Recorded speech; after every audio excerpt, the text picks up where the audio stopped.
Müəllimlər, bugünkü yeni mövzumuz olacaq effektiv müəllim-şagird, müəllim-valideyn münasibətləri, pozitiv münasibətləri necə yaratmaq olar, şagirdlərlə effektiv necə ünsiyyət qurmaq olar, bu haqda danışacağıq. Düzgün münasibət qurulmadan əhəmiyyətli öyrənmə baş verə bilməz. James Comer bunu demişdir. Təhsil ümumilikdə insan münasibətlərindən ibarət bir prosesdir. Təbii ki, yüksək keyfiyyətli məzmun, aydın ifadə olunmuş təlim nəticələri, dərs planı, bunlar vacibdir. Amma bütün şagirdlər üçün yüksək nəticələrin əldə edilməsinə kifayət etməyə bilər. Əgər şagirdlərlə onların ehtiyaclarını qarşılayan pozitiv münasibət qurulsa, onları akademik fəaliyyətə cəlb etmək olar və yaxşı, müsbət nəticələr əldə etmək mümkün olur. Bəs şagirdlərlə necə pozitiv münasibət qura bilərik və bunu necə qoruyub saxlaya bilərik, bu haqda danışacağıq. Ümumilikdə onu qeyd edək ki, əgər pozitiv münasibət qurarıqsa, şagird özünü daha rahat hiss eləyər, məktəbə daha bağlı olduğunu hiss eləyər və səriştə nümayiş elətdirər, təhlükəsiz mühitdən zövq alar. Bu da təbii ki, sonda akademik nəticələri müsbət nəticə göstərmiş olacaq. Biz bu pozitiv münasibətləri necə qura bilərik? İlk öncə onu bildirək ki, müəllim-şagird arasında olan pozitiv münasibətlər qarşılıqlı inam, hörmət və qarşılıqlı dəyərlərə əsaslanan bir münasibətdir. Yəni, pozitiv münasibəti necə yaratmaq olar? Sizcə yaxşı müəllim, səriştəli müəllim olmaq üçün ən vacib olan nələrdir? Siz yaxşı müəllim olmaq üçün ən vacib xüsusiyyəti nədə görürsünüz? Sual verirsiniz. Bəli, fikirlərinizi bilmək istəyərdim. Sizcə necə yaxşı müəllim olmaq olar? Mənim fikrim, birinci şagirdi sevmək lazımdır. Məsələn, biraz onun yerinə də özünü qoymaq lazımdır, hansı hallarda ki, bu bizim yaşda düşünə bilmir də. Gözəl fikirdir. Digər müəllimlər, sizin fikirlərinizi bilmək istəyərdim. Siz necə düşünürsünüz? Bəli, həqiqətən də pozitiv münasibət yaratmağın birinci mərhələsi məhz şagirdləri sevməkdən başlayır. Sadəcə şagirdləri sevmək, onları olduqları kimi qəbul etmək. Yəni, biz şagirdləri sevəriksə, onları olduqları kimi qəbul edəriksə, təbii ki, sinifi də əl alacağıq, orada təlim-tədris prosesində yaxşı bir şəkildə təşkil edəcəyik. İlk öncə bizim buna sevgimiz olmalıdır. Ona görə də şagirdlərin necə davranmasından asılı olmayaraq, səriştəli müəllim onlara qarşı xoş münasibət göstərməlidir. Baxmayaraq ki, onlar necə davranış nümayiş elətdirirlər, müəllim onlara xoş, səmimi münasibət göstərərsə, onları sevərsə, təbii ki, şagird də hər hansı prosedur, gözlənti, qaydadan dolayı yox, müəllimi sevdiyindən dolayı dərsdə də çalışacaq, aktivliklə nümayiş elətdirəcək və təbii ki, akademik nəticələrinə də birbaşa təsir eləmiş olacaq. Və ümumiyyətlə, müəllim-şagird arasında olan bu cür pozitiv, mehriban münasibət, biz düzdür, elə formada biz bunu təşkil etməliyik ki, bu öyrənməyə də mənfi təsir göstərməsin. Yəni, müəllim-şagird arasında belə xoş münasibət olmasına baxmayaraq, şagird düşünməməlidir ki, müəllim onun dostudur. Yəni, bu cür düşünməməsi üçün də elə dərs ilinin əvvəllərindən, tədris ilinin əvvəlindən müəllim öz normativlərini və gözləntilərini müəyyənləşdirməlidir. Müəllim gözləntilərini qoyanda da, biz keçən dərsimizdə də danışdıq bu haqda, şagird onda bilir ki, hansı davranış icazəlidir, hansı davranış sərhədləri aşa bilər, artıq bu normativləri bilmiş olur şagird. Eyni zamanda da müəllim öz rollarını, şagirdlərin rollarını müzakirə etməlidir. Ki, yəni, müəllim olaraq bizim fəaliyyətimiz nədən ibarətdir, şagirdlərin vəzifəsi nədən ibarətdir.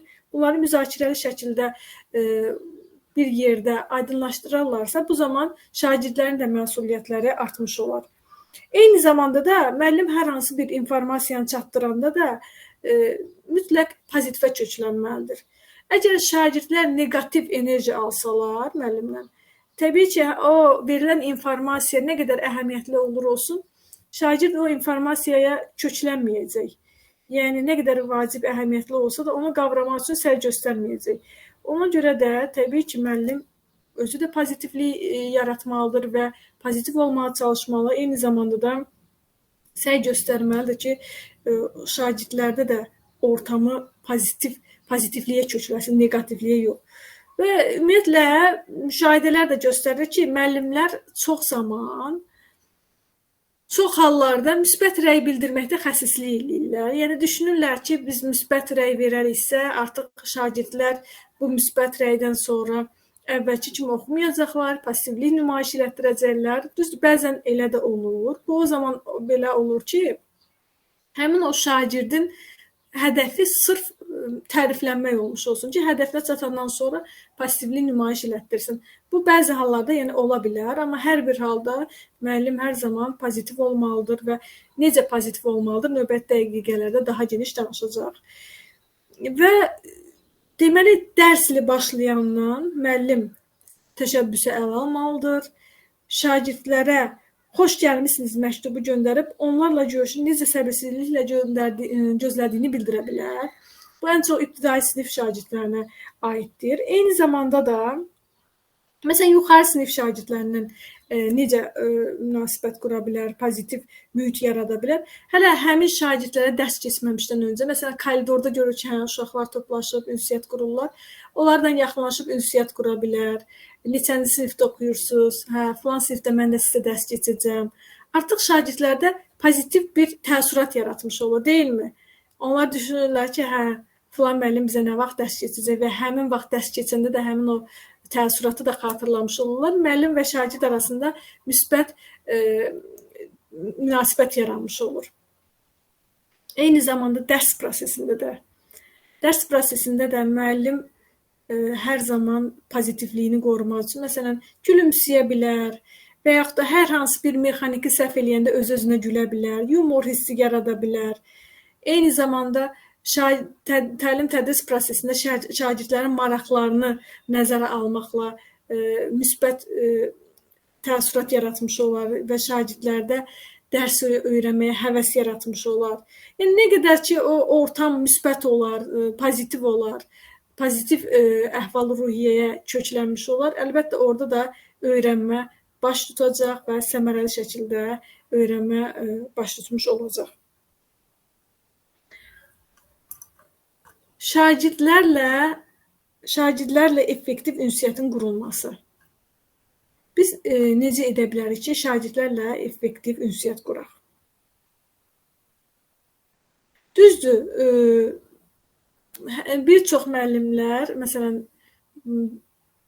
demək olar ki, çox zaman şagirdlərlə ya son zamanlar düzdür, bu stereotiplər aradan qalxıbdır, daha çox humanizm, bu pedaqogika inkişaf eləyəndən, artıq müəllimlər ki, bu metodikanı öyrənirlər. Hardasa bu demək olar ki, aradan qalxıb. Amma çox təəssüf ki, bəzən bu avtoritar üslubda hələ də qalmaqdadır. Demokratik üslub nədir, avtoritar üslub nədir? Daha geniş bu məsələyə toxunacaq. Amma şagirdlərlə effektiv ünsiyyəti qurmaq üçün müəllim psixoloji baxımdan, pedaqoji baxımdan səriştəli olmalıdır. Yəni, çox zaman psixoloji biliyi olmamağı, səriştəsinin olmaması səbəbindən müəllim şagirdlərlə düzgün, effektiv münasibət qura bilmir. Və müəllimlərdə iki üslub daha çox özünü göstərir. Var demokratik üslublu müəllimlər, fəaliyyət göstərən müəllimlər, var avtoritar üslublu fəaliyyət göstərən müəllimlər. Adından da göründüyü kimi, demokratik üslub humanizm və həssaslıq, qarşılıqlı tərəfdaşlıq, bərabər hüquqların yaradılması və empatiya daha çox bu üslubda ən çox bu xüsusiyyətlər öz əksini tapır. Avtoritar üslubda isə adından da göründüyü kimi bir tərəfli qərarların qəbul edilməsidir, qaydaların icrasına sərt şəkildə nəzarət, şagirdlərin fikrinin nəzərə alınmaması, öz hüququndan sui-istifadə və qərarın şagird qarşısında əsaslandırılmaması adından da göründüyü kimi avtoritar üslub. Təbii ki, demokratik üslubda şagirdlər demokratik üslublu müəllimləri sevər, yoxsa avtoritar üslublu müəllimləri? Təbii ki, demokratik üslubda fəaliyyət göstərən müəllim şagirdlərə obyekt kimi baxmayacaq, onlara bərabər hüquqlu tərəfdaş kimi baxacaq, onları dinləyəcək, hər hansı bir məsələdə aydınlaşdıracaq, fikirlərini əsaslandıracaq, hər bir şagirdin fərdi xüsusiyyətlərini nəzərə alacaq və demokratik üslubda ünsiyyət quran müəllimin şagirdlərində də özünü qiymətləndirmə yuxarı səviyyədə müşahidə olunur. Avtoritar üslubda isə tamamilə əksinə olacaq. Yəni, avtoritar üslubda şagirdi bərabər hüquqlu partnyor kimi yox, daha çox fəaliyyətin obyekti kimi görür və ən çox sanki öz vəzifəsindən belə istifadə eləmiş kimi çıxır ki, mən müəlliməm, mənim dediyim olmalıdır və hər hansı bir məsələdə də sanki verdiyi qərarları şagird qarşısında əsaslandırmır və əsaslandırmağı da sanki bir düzgün görmür. Yəni, mən müəlliməm, mən dediyim olmalıdır. Daha çox sərt nəzarət, sərt münasibət özünü göstərmiş olur və təbii ki, avtoritar üslubda fəaliyyət göstərən müəllimin də dərsində uşaqlar daha çox sıxılmış olacaq, daha çox orada deyək ki, biz həmişə çalışırıq ki, ortamda şagirdlər arasında sağlam psixoloji mühit yaradaq, düzdürmü? Amma avtoritar üslub olan yerdə təbii ki, sağlam psixoloji mühit olmayacaq, orada gərginlik olacaq, şagirdlər öz fikirlərini deməkdən çəkinəcək, qorxacaq. Müəllim sinifdə nələrə əməl eləməlidir, necə danışmalıdır, bu haqda danışaq. Bu, hər bir müəllimə aiddir. Hər bir müəllim dərsdə ədəbi dildən istifadə eləməlidir. Və şagirdlər də düzdür, bəzən olur ki, şagirdlərdə dialektlərdən istifadə edirlər. Bu təbii bir haldır və şagirdləri məzəmmət etmədən, onlara hörmətlə yanaşaraq ədəbi dildə onların da danışmasına şərait yaratmaq lazımdır. Həm müəllim özü ədəbi dildə danışmalıdır, həm də şagirdləri buna həvəsləndirməlidir, şagirdlərə şərait yaratmalıdır, sövq etməlidir ki, onlar da ədəbi dildə danışsınlar. Ünsiyyətində müəllim hər zaman şagirdlərə hörmət eləməlidir və müəllim hər zaman deyirdik, rol model olmalıdır, düzdürmü? Əgər müəllim şagirdlərinə bildirirsə ki, bir-birinizə hörmət edin, bir-birinizə kobudluq etməyin, özü də buna əməl etməlidir. Özü də şagirdlərlə kobudluq etməməlidir və özü nümunə olmalıdır şagirdlərə. Və ünsiyyətində də əmr cümlələrindən istifadə etməməlidir. Əgər müəllim şagirdlərlə danışan deyəndə ki, məsələn, zəhmət olmasa pəncərəni aç və yaxud da xahiş edirəm filan şey elə, nəzakətli olsa, şagirdlər də müəllimdən nümunə götürəcək və hər zaman müəllim kimi danışacaqlar. Bu, həqiqətən də reallıqdır ki, şagirdlər müəllimi izləyirlər. Daim gözləri, nəzarətləri müəllimin üzərində olmuş olur. Və müəllimi bir rol model görürlər, müəllimdən nümunə götürürlər. Təbii ki, müəllim şagirdə deyirsə ki, dərsdə telefondan istifadə eləməyin, özü çıxar dəqiqə başı telefona baxırsa, şagird ondan necə nümunə götürsün? Yəni, müəllim bu şagirdlərdən telefon istifadə etməmələrini istəyirsə, özü də dərs müddətində telefondan istifadə etməməlidir. Qeyd edədiyimiz kimi, hər zaman rol model olmalıdır. Effektiv müəllim-valideyn münasibətlərinin qurulması. Təbii ki, valideynin tədris prosesinə cəlb olunmasının şagirdin akademik nailiyyətinə və şəxsiyyət kimi formalaşmasında böyük rol olduğu danılmazdır, faktdır. Ona görə də müəllimlər çalışmalıdırlar ki, valideynləri övladlarının öyrənmə prosesinə cəlb etsinlər. Məsələn, məktəbdə hər hansı bir tədbir olur və yaxud da məktəbin hər hansı bir keçirdiyi tədbirində, hər hansı bir məktəbin funksiyasından valideyn xəbərdar olur. Valideyn bilir ki, məktəbdə nələr var və valideyn də cəlb etmək lazımdır ki, övladı ilə hər hansı bir tədbirə, hər hansı bir iclasa cəlb olunmalıdır valideyn. Və valideyn də təhsilin bir parçası olmalıdır övladı üçün. Və biz bunun üçün nə etməliyik? Valideynin məktəbə cəlb olunmasında bəzi səbəblər var ki, o maneə yaradır. Bəs valideynin məktəbə cəlb olunmasında hansı problemlər ola bilər, hansı səbəblər ola bilər? Valideyn iclaslarının ümumi keçirilməsi, konfidensiallığın gözlənilməməsi. Konfidensiallıq, yəni məxfiliyin gözlənilməməsi. Çox zaman necə olur? Valideyn iclasları necə keçirilir? Çox zaman ümumi keçirilir, biz belə görmüşük. İndi də yəqin ki, çox hallarda belədir və hər bir valideyn kimin uşağı mənfi, müəllim hər hansı bir mənfi fikir bildirirsə, digər valideyn onu eşidir. Negativlərə hansı bir negativlik varsa, digər bir valideyn eşidir. Yəni valideynlər bir-birlərinin, övladlarının bir-birinin haqqında müəllim dediklərini eşidir və negativə köklənirlər, düzdürmü? Və negativə köklənmiş olan valideyn, daim negativ xəbər alan valideyn, əlbəttə ki, valideyn iclasına gəlməyəcək. Valideyn iclaslarından yayınacaq. Ən çox çalışmaq lazımdır ki, valideyn iclası fərdi şəkildə olsun. Yəni, valideynlə daha yaxşı olar ki, ikilikdə müəllim münasibət qurmuş olsun və övladı haqqında da ikilikdə məlumat vermiş olsun. Eyni zamanda valideynin iş saatının çox olması da valideynin iclasa gəlməməyinə səbəb ola bilər.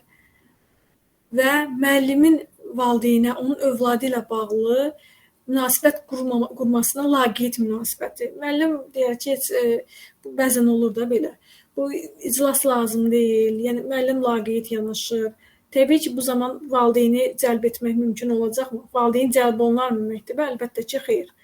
Və bütün bunları nəzərə alaraq valideyn hər bir halda çalışmalıdır ki, hər bir planını ilə qurmalıdır, elə bir strategiyalardan istifadə eləməlidir ki, valideyni məktəbə cəlb etsin. Məsələn, salamlama məktubu. Tədris ilinin əvvəlində valideynə salamlama məktubu göndərmək olar. Yəni, burada il boyu, tədris ili boyu nələr nəzərdə tutulub, hansı məqsədləri var, bu haqda bir xülasə şəklində fikir bildirə bilər, bunu həyəcanlı, səbirsizliklə gözlədiyini bildirə bilər. Yəni, belə bir pozitiv salamlama məktubu göndərə bilər. İndi mütləq də deyil ki, bunun yazı ilə məktub üzərində olsun. Məsələn, bir mesaj şəklində ola bilər və yaxud da qrupda da yaza bilərlər. Əsas odur ki, valideynlər də bir hələ dərs ilə başlamadan öncə bir pozitiv, müsbət təəssürat yaratmış olsun müəllim. Və valideynlərlə ilk ünsiyyətin pozitiv olmasına çalışmaq lazımdır. Mütləq valideynlə ilk ünsiyyət pozitiv olmağını müəllim bunun üçün çalışmalıdır ki, nə badə burada negativ danışmış olsun. Burada uşağın hər hansı bir akademik göstəricisine və yaxud da hər hansı bir davranışında mənfi rəyləri bildirməməlidir.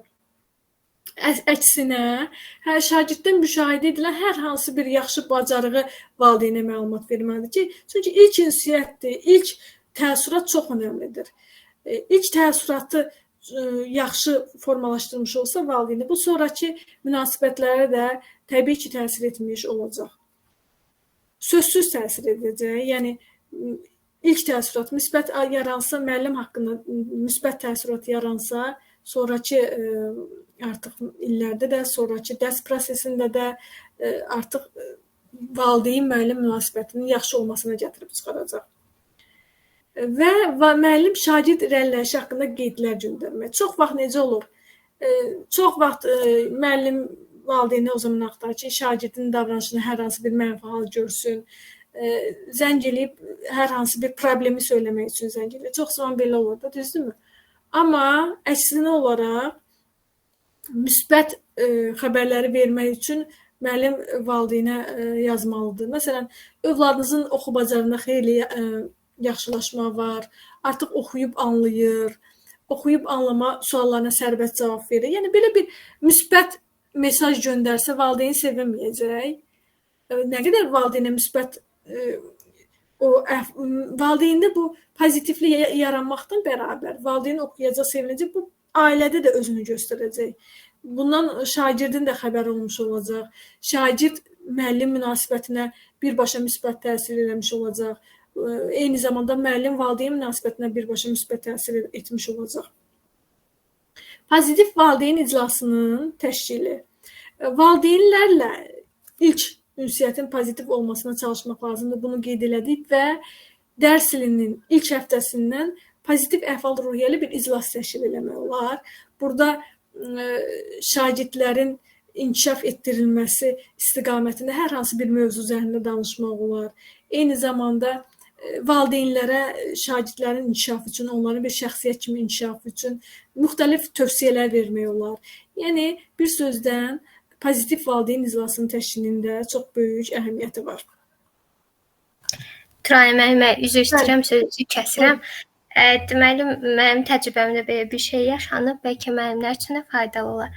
Deməli, məktəbə qədər uşaqları birinci dəfə götürəndə valideynlərlə ilk iclasımız valideynləri çağırdım və onlar uşaqlarının yerində əyləşdilər və dedim ki, sizin uşaqlarınız yazmağı təzə öyrənir. Hərəsinə bir vərəq qələm payladım və sol əllə yazmaqlarını istədim. Bir mətn verdim lövhəyə. Və orada valideynlər var idi, bir sözü belə yaza bilmədilər, yəni müəyyən bir 5 dəqiqə ərzində. Yəni, orada valideynlərə əslində demək istirdim ki, yəni siz bunu bacarmırsınızsa, ilk dəfə qələm alan şagirddən məktəbə gələn kimi yaza bilməsini istəməyin. Yəni, o onlar üçün o qədər xoş olmuşdu ki, belə gözəl bir təəssüratla ayrılmışdılar və bizim ilk tanışlığımız belə olmuşdu. Çox gözəl metoddur müəllimə. Siz Azərbaycan 2022 beynəlxalq konfransında iştirak etmişdiniz? Deyəsən, bilmirəm. Harda olan? Avropa İnstitutunda. Birində iştirak eləmişəm, böyük bir şey idi. Amma hansı idisə, neçənci? Bakı Avropa İnstitutunda təşkil olunmuş beynəlxalq Azərbaycan 2022 konfransı. Sizin metodunuz həqiqətən çox gözəl metoddur və bilirsiniz necədir? Valideyn çox vaxt valideynə deyəndə ki, uşaq hələ təzə yazmağa başlayır. Onu o dərəcədə anlamır. Siz ki, həmin onu o valideynə yaşatmısınız. Valideynə artıq o hissləri yaşadığı üçün və şagird övladını olduğu kimi anlayıb. Əslində çox gözəl metoddur. Sizin bu metodunuz həqiqətən elədir. Ya bəzisi əyi-müyüm yazdı, bəzisi heç yaza bilmədi, bəzisi heç qələm tuta bilmədi. Orada valideynlərə deyim ki, baxın, uşaqlar da belədir. Onlar hələ indi yazmağa başlayır və bacarmırlar. Yəni siz onlara zaman verməlisiniz bir müddət. Yəni gedən kimi bir ay keçdi, mənim uşağım niyə yaza bilmir deyə suallar verməyin. Bir də onlara tövsiyə eləmişdim ki, əgər uşaqlarınızı anlamaq istəyirsinizsə, onlarla bərabər fərqli bir əlifba öyrənin. Məsələn, ərəb dilini, ərəb əlifbasını öyrənin və yaxud da başqa bir xalqın əlifbasını öyrənin. Onda görəcəksiniz ki, oxumaq nə qədər çətindir. Yəni bizim başlanğıcımız ümumiyyətlə valideynlə pozitiv əlaqə qurmaq ilk öncə müəllim valideynin güvənini qazanmalıdır ki, bu müəllim mənim uşağım üçün nə isə eləyir. Yəni ondan sonra arxası gəlir. Bəli, müəllimə, razıyam sizdən. Və müəllim, valideyn biləndə ki, həqiqətən sizin sözünüzə qüvvət. Bu müəllim bunun övladının inkişafı üçün çalışır. Bu sözləri onun inkişafı üçün deyir. Həqiqətən də o güvən yarandısa, sonraki mərhələdə də artıq münasibət də yaxşı olur. Şagirdin birbaşa nəticələrinə də müsbət təsir etmiş olur. Bir də mən belə bir metoddan istifadə edirdim. Mən başqa bir özəl kursda işləyirdim. Orada valideyn iclasları təkbətək olur. Amma orta məktəblərdə bu şəraiti qurmaq çətin olur. Mən necə edirdim? Valideynlər gəlirdilər və orada toplum şəkildə hər şəxsin müsbət rəylər verirdim. Yəni hamının nə müsbəti varsa orada iclasda danışılır və başqa problemlər həll olunurdu sinif içi. Və şagirdlərin mənfisini isə deyirdim ki, məsələn, kimin mənfisi varsa, axşam sizə WhatsApp-da yazacağam. Onsuz da o valideynlər adamdan yapışır da bu müəllimdən belə pis çıxması. WhatsApp-la yapışıb qalırlar. Yəni o mənfiləri orada demək, müqayisə şəraiti yaratmaq həm şagirdə, həm də müəllimə valideynə mənfi təsir eləyir. Yəni bu metoddan istifadə edirdim. O da çox yaxşı nəticələr verirdi. Çox gözəl müəllimə. Həqiqətən də baxın bu metodikada öyrəndiklərimizi biz müəllim olaraq tətbiq eləsək, valideyn üçün ən sevimli müəllim olaraq, eyni zamanda da şagird üçün ən sevimli müəllim olaraq və həmin öyrənmə mühitindən də həm şagird zövq alar, həm də müəllim olaraq biz zövq almış olarıq. Problemlər də olmaz. Müəllim valideyn arasında problem, şagird valideyn və yaxud müəllim arasında problem biz öncədən qarşısını almış olarıq, deyilmi? Pozitiv məzmunlu zəng, e-mail, mesaj. Baxın, elə siz də bildirdiniz. Məsələn, valideynə hamının içində yox, ən çox biz bildirdik ki, şəxsidə, təklikdə bildirməliyik. Mənfi nələr mənfidir, nə çatışmazlıqlar var. Onu biz təklikdə bildirməliyik. Eyni zamanda da biz valideynə pozitiv məzmunlu zəng mesaj göndərə bilərik. Bu il boyu da ola bilər. Məsələn, bayaq qeyd elədiyimiz kimi şagirdin irəliləyişləri barədə məlumat verə bilərik valideynə ki, hansı irəliləyişləri var. Və yaxud da hər hansı bir mənfi çatışmazlıqları da olanda biz bunu bir problem kimi yox, inkişafında nələr lazımdır, bu istiqamətdə valideynə çatdıra bilərik. Yəni, əslində məna olaraq eyni mənada, düzdür? Məsələn, deyəndə ki, sənin övladında bu şey çatışmır, kobud səslənir, düzdürmü? Amma biz bildirsək ki, bu məsələlərdə yaxşıdır, filan məsələləri inkişaf etdirməliyik, o istiqamətdə çalışmalıyıq, daha doğru olmazmı? Düzdürmü, müəllimlər? Biz eyni zamanda da çalışmalıyıq ki, valideyni sinif fəaliyyətlərinə cəlb eləyək. Məsələn, hər hansı bir tədbirdə valideyni cəlb eləsək, onlar övladı ilə nəsə düzəltsələr, nəsə hazırlasalar, bu həm valideynlə övlad arasındakı münasibətlərin yaxşılaşmasına gətirib çıxarır. Eyni zamanda da valideyn-müəllim münasibətlərinin yaxşılaşmasını gətirib çıxarmış olarıq. Şagird də bu ortamdan zövq alar və şagirdin də bu birbaşa akademik nəticəsinə müsbət təsir göstərmiş olacaq. Və yaxud da formativ dəftər qeydləri. Biz burada da şagirdlərin irəliləyişi haqqında qeydlər götürə bilərik. Sonra bunu valideynlərdən bölüşə bilərik. Yəni, burada da şagirdin mənfilərini, çatışmayan tərəflərini müzakirə etməyə əvəzinə müsbət cəhətlərini, inkişafi ehtiyacı olan tərəflərini müzakirə etməliyik. Valideynlərlə düzgün münasibət qurmaq üçün bir neçə məsələyə diqqət yetirmək lazımdır. Təşəbbüsü ələ almalıyıq. Yəni, bir çox məqamlarda valideynlər, düzdür, bəzi valideynlər olur ki, özləri müəllimlə əlaqə qurmağa çalışırlar, amma bəzi valideynlər var ki, ümumiyyətlə buna cəhd göstərmirlər. Amma hər bir halda məsuliyyətini dərk edən müəllim valideyni gözləmədən, heç bir gecikmə və çaşqınlıq yaratmadan özü münasibətlərin qurulmasına təşəbbüs göstərməlidir və təşəbbüsü ələ almalıdır. Təkidli və israrlı olmalıdır.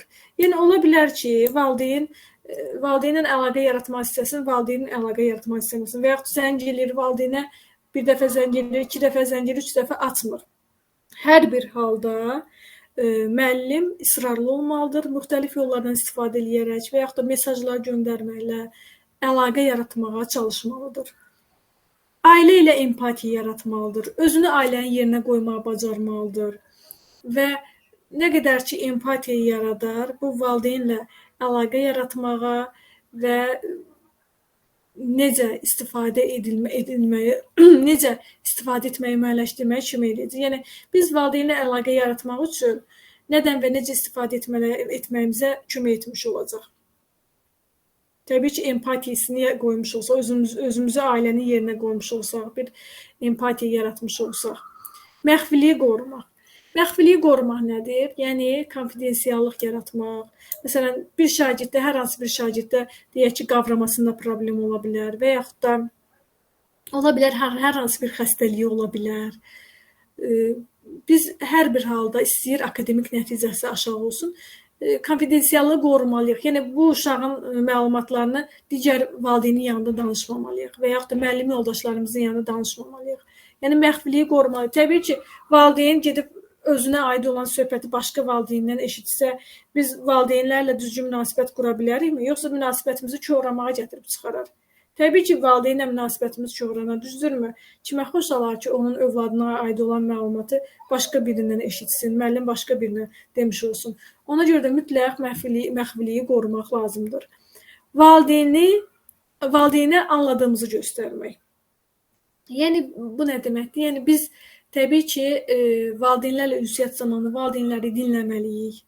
Fəal şəkildə valideyni dinləməliyik. Valideyni sözünü kəsmədən, onu dinlədikdən sonra həmin ondan aldığımız məlumatları ümumiləşdirərək onun düz başa düşüb düşmədiyini dəqiqləşdirə bilərik və anlaşılmazlıqları bu cür həll edə bilərik.